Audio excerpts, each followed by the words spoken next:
Hola gente de YouTube, el día de hoy es especial 200 subs, y qué mejor forma que de hablar de uno de mis personajes favoritos de la historia de la mafia, y estoy hablando de Al Capone, el dueño de Chicago. Muchas gracias por el apoyo que ha recibido el canal. Ahora sin nada más que decir, empecemos.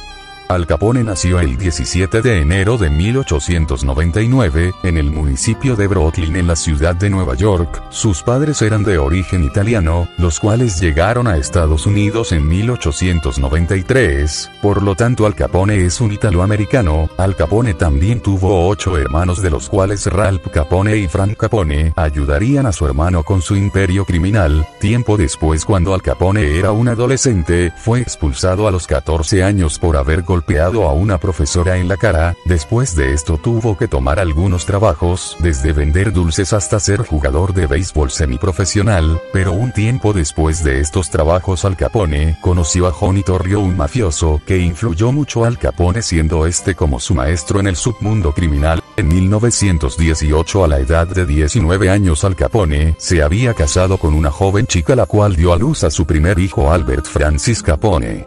Pero antes de esto Al Capone se había involucrado con pandillas locales de bajo nivel, hasta unirse a la famosa banda de los Five Points Gangs. Tiempo después Al Capone trabajaría como camarero y cuidador de puerta en el salón de baile del mafioso Frank Yeyal. Al Capone, mientras trabajaba cuidando la puerta, un hombre llamado Frank Galucio había llegado con 2 mujeres, de las cuales una era su hermana. Al Capone, desconociendo que era la hermana de Frank, trató de coquetearle de una manera poco caballerosa. Esto molestó a Frank y amenazó a Al Capone para que la dejara en paz. Al Capone, a pesar de ser bajito y robusto, tenía mucha fuerza, así que se confió y lanzó el primer golpe contra Frank. Frank esquivó el primer golpe y sacó una navaja que tenía en el bolsillo y le cortó la cara a Al Capone, dejándolo fuera de combate y muy mal herido. Esta cortada hizo que se ganara el apodo de cara cortada o Scarface, apodo que Al Capone detestaba, puesto que era un recordatorio de que había sido vencido. Ya para 1919, Al Capone se fue de Nueva York para irse a Chicago, puesto que Johnny Torrio lo había invitado. Aquí empezaría la verdadera carrera criminal para Al Capone.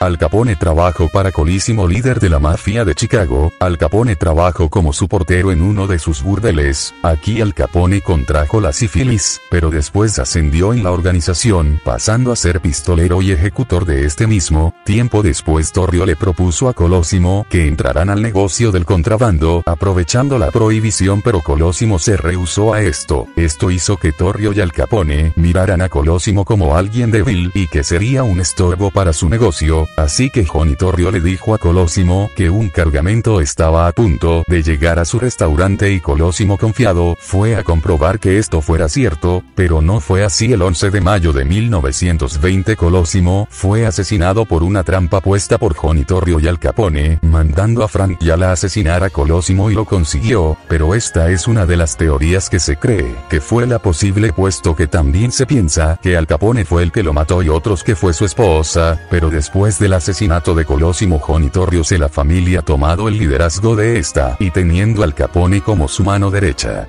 Torrio y Al Capone rápidamente ascendieron como la organización más poderosa de Chicago, la cual solo se podían unir aquellos que fueran de descendencia italiana. La organización pasó a ser conocida como Traje de Chicago o también Chicago Outfit. El negocio del contrabando les dejó muchas ganancias a Torrio y Al Capone, puesto que el alcohol era traído desde Canadá, y en el que por supuesto Al Capone era el que se aseguraba de que llegara el alcohol. Las cosas iban muy bien para Al Capone y Torrio, pero en enero de 1925, Al Capone fue emboscado, puesto que Torrio estaba en disputa con las bandas locales. Esto dejó a Al Capone herido, pero no de gravedad. Después del fallido atentado contra Al Capone, fueron contra su mentor y líder de la mafia de Chicago, Johnny Torrio, el cual estaba saliendo de su casa y fue emboscado por los matones locales, descargando varias balas sobre él. Esto no lo mató. Después de que se recuperó de su atentado, renunció a su cargo como líder del Chicago Outfit y le cedió el puesto a Al Capone, convirtiéndose en el nuevo jefe del Traje de Chicago. Tras esto Al Capone tomó muy en cuenta el negocio del alcohol, teniendo varias cervecerías clandestinas las cuales siempre recibían alcohol de Canadá, esto sumándole que Al Capone tenía comprados a los policías y políticos de Chicago, obteniendo casi todo el poder de la ciudad, pero Al Capone tenía problemas con Amy Weiss, jefe de la mafia polaca estadounidense, siendo un enemigo muy fuerte para Al Capone. Al Capone también utilizaba la intimidación y la extorsión contra los políticos de las elecciones municipales, para tener protección adicional, haciendo que las bandas de matones locales se les complicara atacar a Al Capone. Al Capone atentó contra Weiss, pero este atentado falló, estallando una mini guerra entre las dos organizaciones. Después del atentado contra Weiss, el 20 de septiembre de 1926, Weiss mandó a varios hombres armados con ametralladoras Thompson y escopetas, abrieron fuego desde sus autos al restaurante donde Al Capone se encontraba almorzando, pero Al Capone salió sin ningún rasguño contra este atentado. A causa de este ataque Al Capone pidió una tregua, pero esta fue rechazada. 3 semanas después del ataque contra Al Capone, este envía a 2 hombres bien armados para acabar contra Weiss y lo consiguieron. Weiss iba saliendo de un juicio junto a otros 4 acompañantes. Cuando estos andaban caminando hacia su carro, los hombres de Al Capone los emboscaron, efectivamente hiriendo a 2 de los acompañantes y asesinado a otro y al mismo Weiss. Tiempo después, Vincent Brooks y Bugs Moran, compañeros del crimen de Weiss, secuestraron a un amigo de Al Capone, al cual torturaron y asesinaron, pero al parecer esto calmó las tensiones en las dos bandas.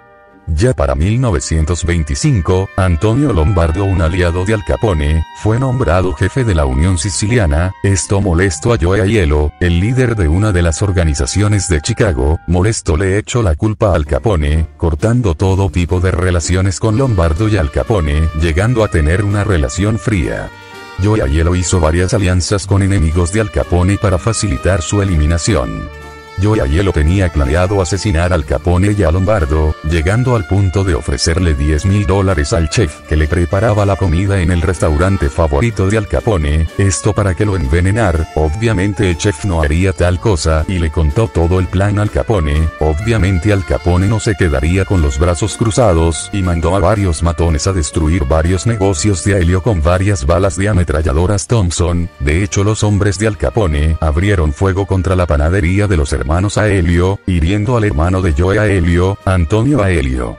Durante 1927, Aiello mandó a varios sicarios a asesinar a Al Capone, pero todos estos fueron asesinados por los hombres de Al Capone y de Lombardo.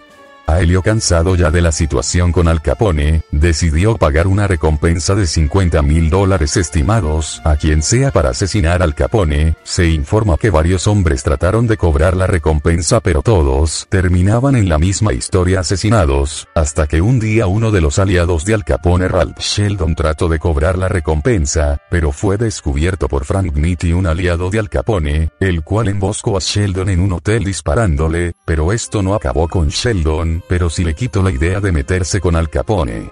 En 1929 ocurrió lo que sería conocida como la masacre de San Valentín, puesto que Al Capone, para 1929, el 14 de febrero, unos hombres de Al Capone disfrazados de policías hicieron una redada policial contra la banda de Bugs Moran, llevándose a varios hombres de Moran a un callejón, asesinándolos con ametralladoras Thompson y escopetas. Esto causó una gran pérdida para Bugs Moran y también para la imagen de Al Capone. El mismo año, Aiello le lavó la cabeza a John Scalzi y Joseph Huntham para que estos conspiraran contra Al Capone, diciéndoles que si lo eliminaban, se harían con el poder del traje de Chicago. Se informa que Al Capone, al descubrir el plan John y Joseph, los golpeó con un bate de béisbol, acabando con ellos. Ya para 1930, Aiello seguía planeando varios ataques contra Al Capone. Cansado de todo esto, decidió acabar con esa guerra de una vez por todas, y así fue el 23 de octubre de 1930, cuando Aiello salía de su departamento para tomar un taxi. Un hombre de Al Capone le disparó con una metralleta Thompson desde la ventana del edificio de al frente, acertado más de 13 tiros contra Aiello y acabando así con su vida. Esto puso fin a la larga guerra de 5 años, proclamando a Al Capone como el vencedor y más grande capo de Chicago. Pero la grandeza no duraría mucho, puesto que tras la masacre de San Valentín, el presidente Heberto Hoover tomó manos en el asunto, para detener a las organizaciones criminales de Chicago. Tras varias reuniones y conferencias, el presidente Heberto Hoover le dio la orden a todas las agencias federales que mantuvieran bien vigilado Al Capone. Así los departamentos de tesoreros y los de justicia hicieron varios planes para detener al mayor capo de Chicago. Durante 1930 y 1931 Al Capone fue encerrado más de 2 veces, pero siempre fue puesto en libertad, pero no fue hasta 1931 donde Al Capone fue condenado a 11 años de prisión por evasión de impuestos, teniendo que pagar $215,000 más otros $50,000 por la multa. Al Capone fue llevado después a la penitenciaría de Atlanta en Estados Unidos, donde fue diagnosticado con sífilis y gonorrea, y un problema en la nariz por consumir cocaína. Después de pasar un tiempo aquí, Al Capone fue llevado a la prisión de máxima seguridad en Alcatraz. Al Capone recibió una apuñalada por parte de un prisionero, y también aquí fue donde la sífilis le afectó mucho más, puesto que le dañó mucho en las facultades mentales. Mientras Al Capone estaba en la cárcel, su subjefe Frank Niffty tomó el cargo de El Traje de Chicago en 1932, haciendo las cosas más discretas, manteniendo un perfil bajo y no recurriendo a la violencia y a la sangre como Al Capone dejó durante su mandato. Ya para 1939, el día 6 de enero, Al Capone completó su estadía en Alcatraz, y para el 16 de ese año fue puesto en libertad condicional por no estar completamente bien de sus facultades mentales.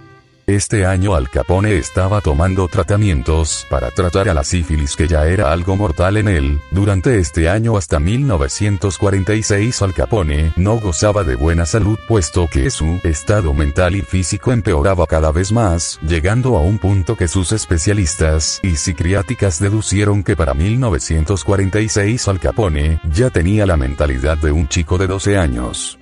Al Capone sabía que no le quedaba mucho tiempo, así que el tiempo que le quedó no lo gastó más que en usarlo junto a su esposa y sus nietos en una mansión de Miami, pasando así sus últimos días de crimen.